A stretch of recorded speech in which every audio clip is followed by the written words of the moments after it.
Alerte coronavirus. Attention, attention, le coronavirus se transmet très facilement et fait des ravages. Pour l'éviter, le port du masque de protection est obligatoire en tout lieu. Dans l'administration publique ou privée, dans les réunions, les rencontres, dans les marchés, les magasins, les boutiques et lors des déplacements, le port du masque est obligatoire. Même dans les lieux privés, dès lors que l'on n'est pas seul, le masque doit être le fidèle compagnon. Mais attention, le port de masque de protection ne dispense nullement d'appliquer les autres mesures de prévention, notamment le lavage des mains à l'eau et au savon et l'observance de la distance de sécurité sanitaire d'au moins 1 mètre entre personnes. Enfin, s'abstenir de porter des gants en vue du lavage régulier des mains à l'eau et au savon ou de l'application de gel hydroalcoolique. Pour tout savoir sur l'épidémie du coronavirus au Bénin, rendez-vous sur le site web www.gouv.bj/coronavirus. Ceci est un message du gouvernement de la République du Bénin. La Fondation Claudine Talon fait de la lutte contre la fistule obstétricale une priorité. La Fondation a lancé une mission de chirurgie de la fistule obstétricale. Au CNHU de Cotonou, des femmes seront rétablies dans leur dignité. Les détails dans ce 20h. Un arrondissement de la commune de Dassazoumé bénéficie d'une adduction d'eau villageoise équipée d'un système de pompage solaire. L'infrastructure qui va approvisionner cet arrondissement et des localités environnantes a été mise en service. Et puis, le sport est l'un des secteurs prioritaires du gouvernement. Le modèle de société sportive a été présenté par le ministre des Sports aux responsables fédéraux et aux chefs d'entreprise.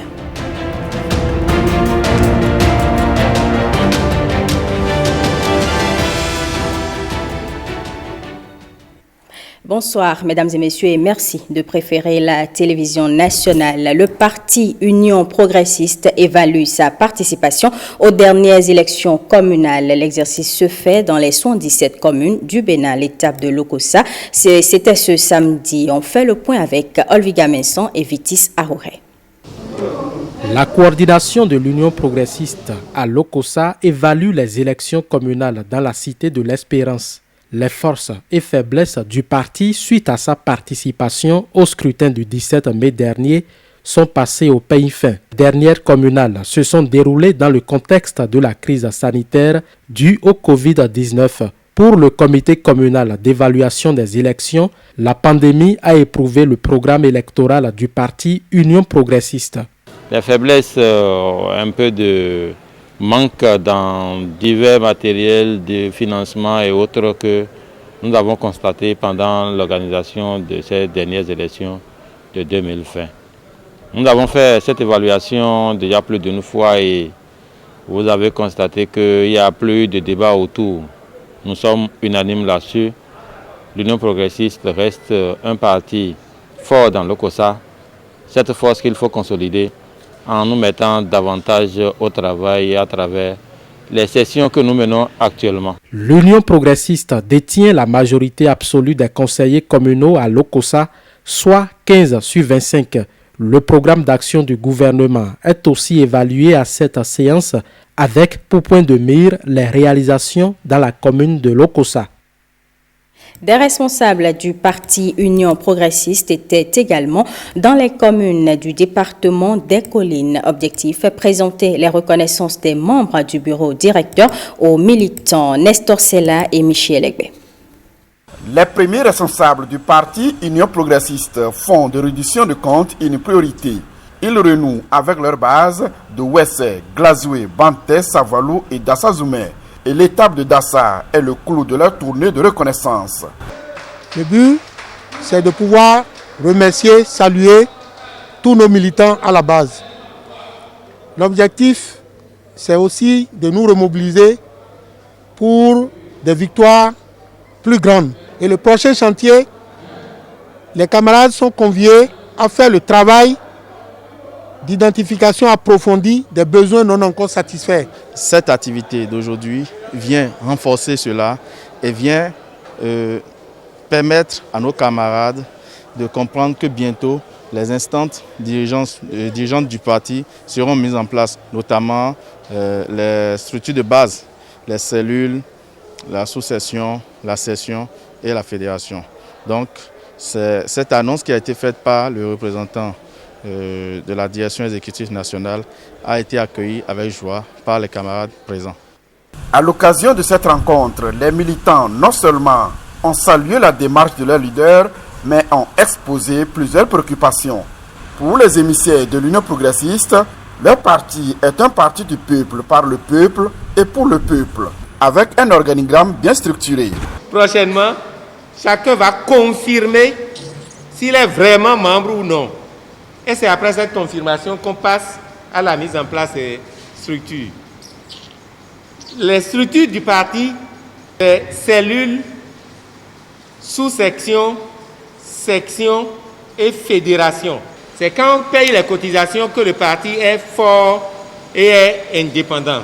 Donc c'est en cela que c'est important que chaque militant puisse payer ses cotisations. Avec le système partisan adopté au Bénin, seuls les partis politiques sont autorisés à animer la vie politique. Lazare Seyoto dira que cette vision du gouvernement de la rupture vient renforcer l'action publique de développement. Le nouvel ambassadeur du Japon près le Bénin a été reçu en audience par le président de la Cour constitutionnelle. Au cœur des échanges et des questions relatives aux relations entre les deux pays. Les deux personnalités sont également revenues sur les grandes réalisations du Japon au Bénin. Le nouvel ambassadeur du Japon près le Bénin est au micro de Gilles Dansou et de Daniel Ada. Au cours de notre conversation, nous avons confirmé l'amitié et relations de coopération entre le Bénin et le Japon. Nous avons parlé de projets que nous avons réalisés, tels que l'hôpital d'Arada, ainsi que notre projet futur dans la perspective tel que le projet de l'échangeur VEDCO qui contribuera à l'amélioration des circulations routières des personnes et des marchandises. Et nous avons aussi confirmé notre dialogue permanent à travers le TICAD, la conférence à laquelle la délégation béninoise menée par le président de la République participe chaque fois et on se confirme chaque fois notre amitié au niveau des chefs d'État. Et d'autres programmes, par exemple de formation technique, formation professionnelle, aussi la promotion de l'industrie telle que horticulture, etc. Donc nous avons une perspective dans divers domaines pour promouvoir les projets de coopération. Je remercie beaucoup le chaleureux accueil de la part des autorités béninoises en tant qu'ambassadeur du Japon. Je vais continuer mes visites aux hautes figures, personnages des dirigeants. Autre volet de l'actualité, une adduction d'eau villageoise équipée d'un système de pompage solaire pour l'un des arrondissements de la commune de Dassazomé a été mise en service. Cette infrastructure approvisionne l'arrondissement et des localités environnantes. Le reportage de Bruno Soali et Evariste Zomaou pour les précisions. Le jour se lève désormais avec bonheur pour les 10 000 habitants de Tré, un arrondissement de la commune de Dassazomé. L'eau, source de vie, coule à flot grâce à cette adduction d'eau villageoise implantée pour soulager les peines des populations. Et comme si cela ne suffisait pas, l'Agence béninoise d'électrification rurale et de maîtrise d'énergie dynamise le fonctionnement de cette adduction d'eau villageoise en y rattachant un champ d'énergie solaire qui vient réduire le coût de consommation du gasoil qu'utilisait le groupe électrogène qui alimentait jusque-là les installations. AEV était précédemment alimenté par un groupe électrogène, donc de l'énergie thermique. Alors, depuis que cette installation a été mise en place et est devenue opérationnelle, les données recueillies au niveau de ce fonctionnement nous ont permis de comprendre que précédemment, il fallait une consommation de gasoil de 300 000 francs CFA par mois pour l'alimentation du groupe électrogène permettant de faire fonctionner l'AEV. Mais aujourd'hui, avec ce champ solaire qui a été installé, cette consommation de gasoil est réduite à 70 000 francs seulement par mois pour pouvoir donc continuer à donner une meilleure qualité d'eau parce que plus de coupures. Désormais, le groupe travaille très moins. Le champ solaire assure la grande partie du pompage de l'eau. Et tout simplement parce que, vous savez, la nuit, le champ solaire ne fonctionne pas. Les efforts du gouvernement du président Patrice Talon dans le domaine de l'énergie et de l'eau produisent des résultats tangibles jusqu'à l'arrondissement de Tré. La vision du chef de l'État a été traduite ici, à Tré et à Dassa en général, par le fait que le chef de l'État veut donner de l'eau à tout le monde. Dans son programme d'action du gouvernement, le président Patrice Talon, à travers le ministère de l'Énergie, entend améliorer davantage les conditions de vie des populations, même en milieu rural. Nous devons tout faire pour que le coût de l'eau puisse être réduit. Cela permettra à nos mamans d'accéder facilement à cette ressource et d'éviter donc toutes les conséquences liées à la consommation de l'eau non potable. Les problèmes d'accès à l'eau dans l'arrondissement de Tré sont amoindris grâce à cet ouvrage désormais fonctionnel à plein régime. Sachez, mesdames et messieurs, que les responsables du projet Pana Énergie ont organisé pour des jeunes béninois une formation théorique et pratique en apiculture moderne. À l'issue de la formation, ils ont reçu des équipements pour mener leurs activités dans de bonnes conditions. La cérémonie de remise de kit a eu lieu à Ndali. Bruno Soali, Evariste Azomon.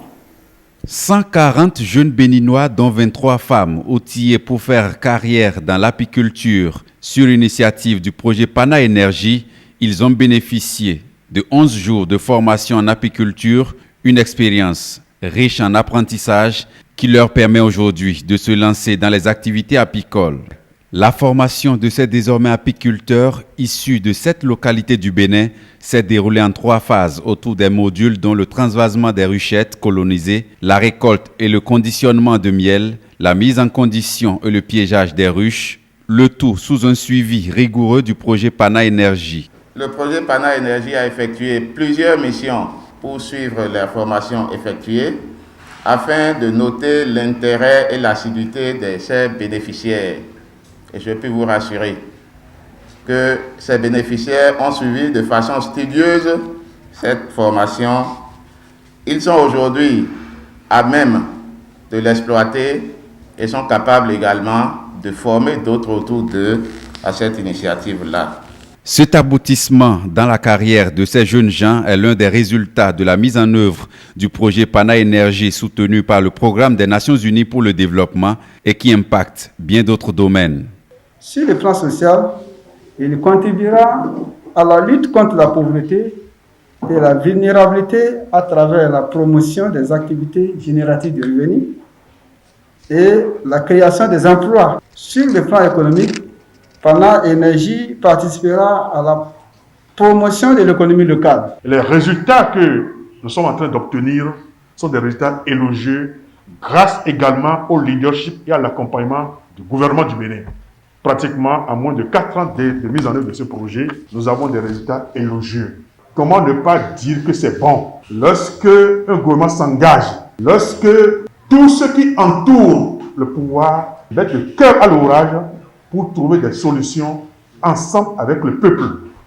Après 10 jours de formation à 75% pratique et 25% théorique, ces bénéficiaires désignés par les populations riveraines des forêts naturelles communautaires à l'intérieur desquelles Pana Énergie a installé au total 750 hectares de plantations repartent avec des équipements apicoles pour démarrer leur vie professionnelle. La préfecture, la commune et nous participants ici, nous ne devons pas abandonner les récipiendaires. On doit les accompagner, on doit les soutenir, on doit peut-être acheter les produits pour qu'ils sentent que ce qu'ils font intéresse, ils contribuent au mieux-être de la population. Donc, le ministre souhaite que ça ne soit pas la fin d'un parcours, mais le commencement d'une belle aventure. Et que chaque acteur, quel que soit son niveau, puisse vraiment contribuer à la réalisation de cet idéal commun. Cette cérémonie a été couplée de la présentation du prototype d'équipement d'énergie moderne de cuisson. On parle à présent de l'examen national d'alphabétisation. Les candidats ont composé le week-end écoulé. Le ministre de l'enseignement secondaire technique et de la formation professionnelle a lancé les épreuves au CEG 1 à Plahoué. Olviga Menson, Viti Savouré.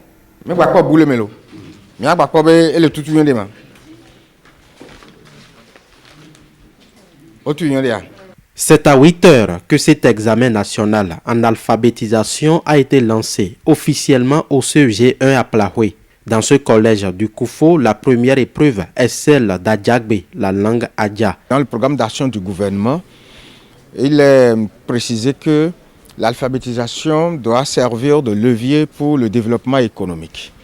Nous avons donc rompu avec l'alphabétisation classique pour intégrer le concept de l'alphabétisation fonctionnelle. Ce qui se fait, c'est que nous tenons compte des artisans.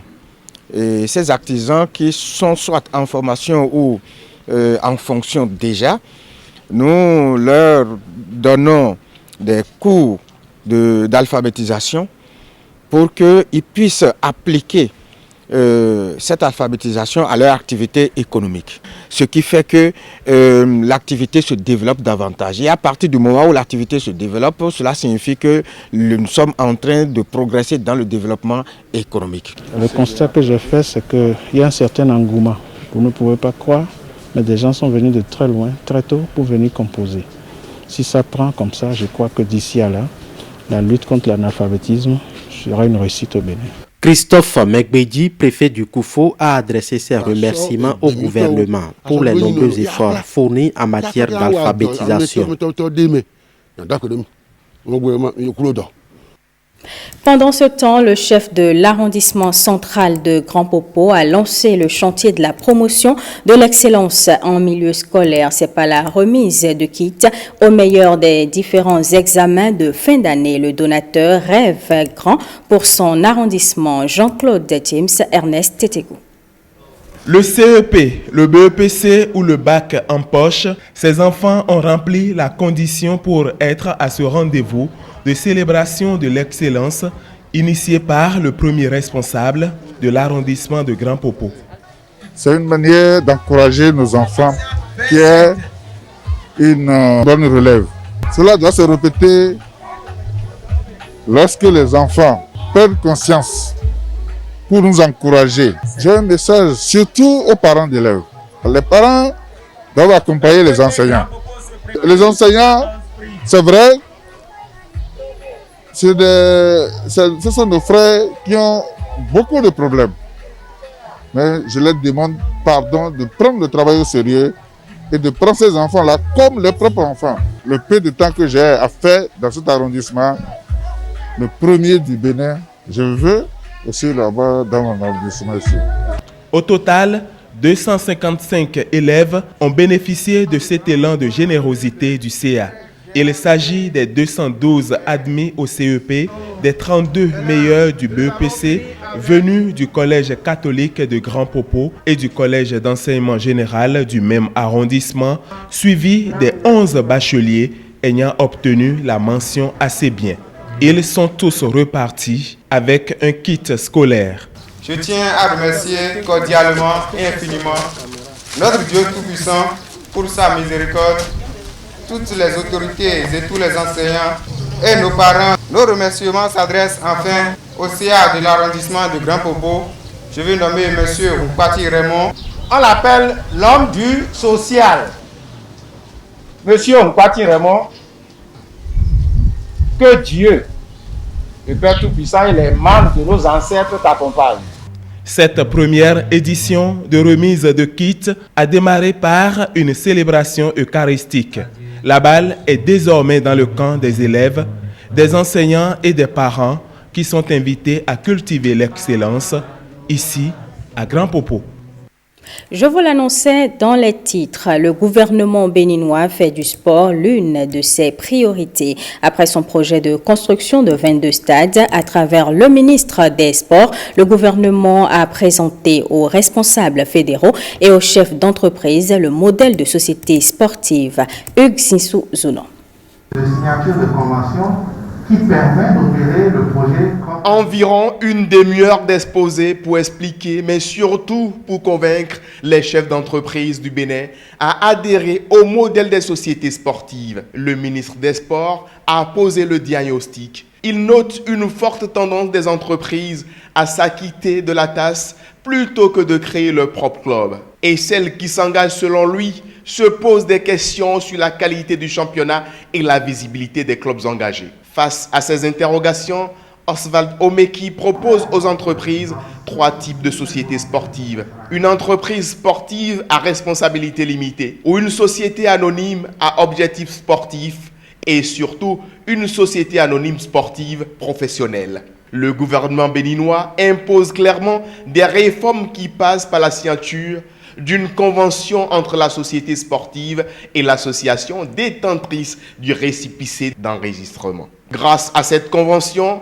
l'entreprise exploite tous les attributs de l'association sportive et opère les clubs professionnels. Cette réforme est faite dans le but de sécuriser d'abord la rémunération des joueurs et des encadreurs, d'augmenter le niveau d'intensité de nos différents championnats et enfin d'établir, d'instaurer dans notre pays le business du sport. Parce qu'aujourd'hui, les entreprises que nous avons rencontrées sont invitées à créer des sociétés sportives qui ensuite vont, à travers des conventions, opérer la partie professionnelle des associations qui, elles, continuent d'appartenir à leurs différents membres fondateurs. Nous aurons désormais au Bénin, dans toutes les disciplines, 2 types de championnats. Un championnat professionnel qui va rassembler les clubs qui remplissent le cahier de charges afférent au championnat professionnel. Et dans ce championnat, joueurs, encadreurs seront rémunérés, les budgets seront connus à l'avance, votés, adoptés par les conseils d'administration des sociétés sportives. En échange, la société sportive qui opère la partie professionnelle finance le sport féminin dans les disciplines où on a besoin de le promouvoir et surtout le sport des jeunes au profit de l'association qui garde la main sur la partie amateur. Malgré toutes ces explications du ministre des Sports, les chefs d'entreprise ont voulu en savoir plus. Je comprends bien les questions des uns et des autres. Je voudrais dire que nous avons eu une démarche participative. Nous avons parlé à tous les acteurs, le comité olympique, les fédérations. Et aujourd'hui, pour la 2e fois, les entreprises, je rappelle que le président de la République lui-même avait présidé une séance avec les entreprises. Et donc, les interrogations sont légitimes lorsque les personnes qui sont parfois intéressés ou concernés par ces réformes n'ont pas compris tous les aspects. Et c'est pour cette raison que, pour une 2e fois, nous nous sommes soumis à cet exercice. La réforme va booster à coup sûr les sports, mais à quand le retour sur les aires de jeu? Nous avons travaillé sur la question avec le ministre de la Santé et nous sommes en train de voir les possibilités de reprendre les compétitions dans toutes les disciplines, tout en respectant un minimum de normes de sécurité, parce que ce qui ne serait pas responsable, c'est d'engager des compétitions qui augmentent le nombre de personnes contaminées et qui donc pourraient nous créer des drames.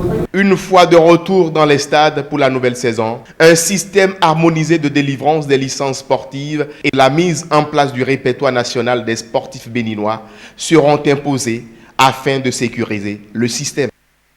C'est un engagement aux côtés des couches vulnérables qui s'affiche un peu plus à chacune de ces actions. Ce coup-ci, la Fondation Claudine Talon a lancé une mission de chirurgie de la fistule obstétricale au CNHU de Cotonou. 11 femmes seront ainsi rétablies dans leur dignité grâce à la Fondation. Regardez. La Fondation Claudine Talon, toujours au chevet des femmes victimes de fistules obstétricales au Bénin. Après l'hôpital Saint-Jean-de-Dieu de Tanguieta, le Chumel de Cotonou et le CHD Borgou, elle a lancé ce lundi à Cotonou la mission de chirurgie réparatrice de fistules obstétricales au Centre national hospitalier universitaire Hubert Koutoukou-Magad Cotonou. Ceci à travers un don de matériel et d'intrants pour son déroulement optimal.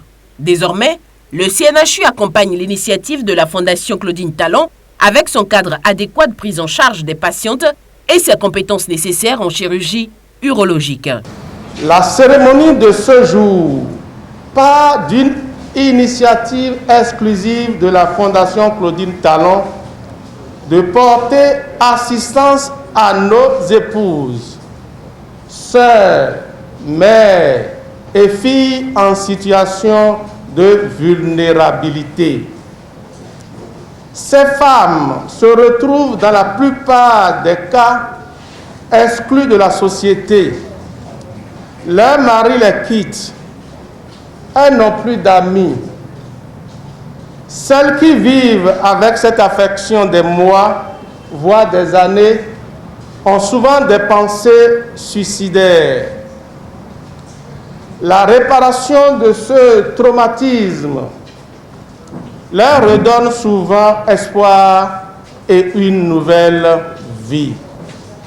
Ce qui justifie d'ailleurs, entre autres actions, toute la noblesse de votre action, celle de la Fondation Claudine Talon. Au total, ce sont 11 femmes victimes de la fistule obstétricale venues des départements de l'Ouémé, du Plateau et de l'Atlantique qui attendent d'être prises en charge par cette mission afin de retrouver leur dignité. Pour rappel, la fistule obstétricale est une maladie qui survient suite à un accouchement long et difficile. C'est la Fondation Claudine Talon qui m'a trouvé et m'a envoyé ici. J'ai une fistule au niveau de l'anus. L'anus reste comme ça. Maintenant, les docteurs ont dit que ça s'est éclaté. Donc, on veut me faire une opération. Quand je n'ai jamais fait une opération de ce genre, je suis un peu stressée. J'ai un peu la peur sur moi. Mais c'est que ça va aller. Améliorer les conditions de vie des femmes et des enfants en situation difficile, c'est la mission que s'est assignée la Fondation Claudine Talon. Il faut dire qu'elle collabore avec 500 relais communautaires et 5 ONG locales pour rechercher et signaler les victimes de la maladie afin de leur offrir une prise en charge clinique avec l'appui de l'ONG internationale Artemedis. Après quoi, leur réinsertion socio-professionnelle intervient. Il faut que ces femmes qui ont subi une réparation puissent avoir des activités génératrices de revenus. Et c'est le principal volet. Et pour cela, il y a eu l'ouverture d'un premier centre à Biakou, c'est-à-dire Tanguieta, pour accueillir ces femmes et leur donner en quelque sorte un minimum de compétences en tissage, en fabrication de savon, etc., pour leur permettre de redémarrer dans la vie. Ça, c'est en 2018. Et plus tard, cette année, il y a eu l'ouverture d'un tel centre à Tourou, c'est-à-dire à Parakou. Et ça, c'est un maillon important, dans la mesure où, à Parakou, il y a eu la mise en place du projet Niche 202, dont le but était de former des chirurgiens de la fistule obstétricale. Et il est important que, bénéficiant donc de compétences, les femmes puissent être prises en charge et par la suite puissent être incluses dans un programme de réinsertion socio-professionnelle, apprendre une activité génératrice de revenus. De la recherche active de victimes de fistules obstétricales à leur réinsertion socio-économique en passant par leur prise en charge, la Fondation Claudine Talon a pris toutes les dispositions pour réussir le pari d'un Bénin sans fistule. Car l'Organisation mondiale de la santé estime aujourd'hui à 2 millions de cas de fistules obstétricales non traités dans le monde, la plupart en Asie et en Afrique subsaharienne. On compte entre 50 000 et 100 000 nouveaux cas chaque année, la plupart chez des femmes pauvres vivant dans des cultures où le statut et l'estime de soi d'une femme peuvent dépendre presque entièrement de son mariage et de sa capacité à avoir des enfants.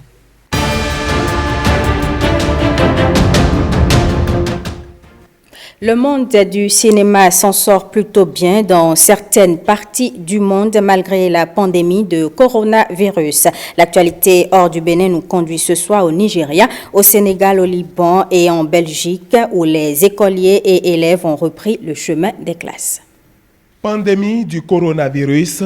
Depuis son apparition, l'économie mondiale a pris un grand coup, mais dans le nord du Nigeria, majoritairement musulman, l'industrie cinématographique locale, Kannywood, prospère grâce au confinement. Jamil Abdou Salam explique avoir très vite compris que le coronavirus allait toucher toute la planète et a adapté rapidement le fonctionnement de sa plateforme. Netflix, qui fonctionnait jusque-là sur le principe du paiement à l'unité de ses vidéos, est passé à un système d'abonnement mensuel. Au moment où cinéma et magasins de vidéos étaient contraints de fermer leurs portes, la plateforme de streaming nigériane a apporté une bouffée d'air aux producteurs à la recherche de débouchés pour leurs films. So we felt the need to switch immediately to subscription during COVID. Nous avons ressenti le besoin de passer immédiatement au système d'abonnement pendant la COVID-19. To God be the glory. We say COVID was a blessing to Netflix. Au Sénégal, les universités ont rouvert. Une reprise organisée de manière échelonnée dans la plupart des campus. À l'université Cheikh Anta Diop, c'est une reprise des cours qui suscite de grandes craintes et de nombreuses interrogations au sein des associations qui militaient pour une année blanche. Il faut noter que les étudiants ont été répartis en 3 groupes et vont se succéder jusqu'au 31 décembre. Le Liban accueille pour la 2e fois le président français après l'événement malheureux du 4 août dernier au port de Beyrouth. Emmanuel Macron a visité un port complètement détruit et l'hôpital Rafik Hariri. Le chef de l'État se dit prêt à accueillir en octobre une conférence internationale de soutien au Liban. Après 6 mois sans aller à l'école, des millions d'élèves de la France, de la Belgique ou de la Grande-Bretagne ont fait leur rentrée ce mardi. Dans un contexte de crise sanitaire, les établissements ont dû complètement se réorganiser pour éviter la propagation de la COVID-19. Les gestes barrières sont à respecter avec le masque qui est obligatoire à partir de 11 ans.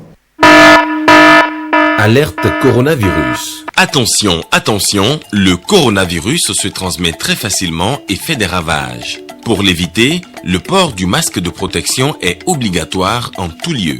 Dans l'administration publique ou privée, dans les réunions, les rencontres, dans les marchés, les magasins, les boutiques et lors des déplacements, le port du masque est obligatoire. Même dans les lieux privés, dès lors que l'on n'est pas seul, le masque doit être le fidèle compagnon. Mais attention, le port de masque de protection ne dispense nullement d'appliquer les autres mesures de prévention, notamment le lavage des mains à l'eau et au savon et l'observance de la distance de sécurité sanitaire d'au moins 1 mètre entre personnes. Enfin, s'abstenir de porter des gants en vue du lavage régulier des mains à l'eau et au savon ou de l'application de gel hydroalcoolique.